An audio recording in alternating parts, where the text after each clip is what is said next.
ስለዚህ የራሳቸው ጊዜ ስለሆነ እነሱ ለመሳቅ ለመጫወት ሲሉ እንትን ይላሉ ማለት ይሄ ወደ ሌላ ወደ ባዕድ አምልኮ አትውሰጂው እንጂ ቤተሰብ ጋር ቁጭ ብለሽ መብላት መጠጣት ቤተሰብ ተሰብስቦ ሳምንት አንዴ ቤተሰብ ተሰብስቦ አዲስ ነገር ምን አለ ምን የሚለውን ነገር ይሄ ቢጫወቱበት ቢስቁበት ምንም ክፋት የለውም።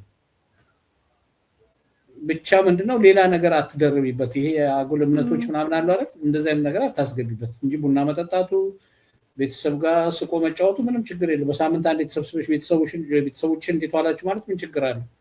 ችግር አለው እንዴ? አይ እሱማ ችግር የለውም። ሽርክ ትንሽ ሽርክ ካላስገቡበት ችግር የለውም።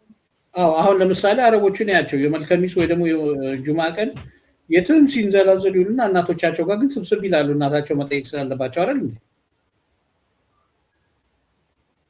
አይወ እነሱማ እናቶቻቸውን ጠይቀው ለመምጣት ነው። ስለዚህ እናት ክብር ስላላት ያው ለሷ ቦታ ለመስጠት የሷን ክብር እንትን ለማለት መጥተው እሷ ጋር ይስቃሉ፣ ይጫወታሉ። ቤተሰብ እንዴት ነው እንዴት ከረማችሁ እንዴት ይባባላሉ።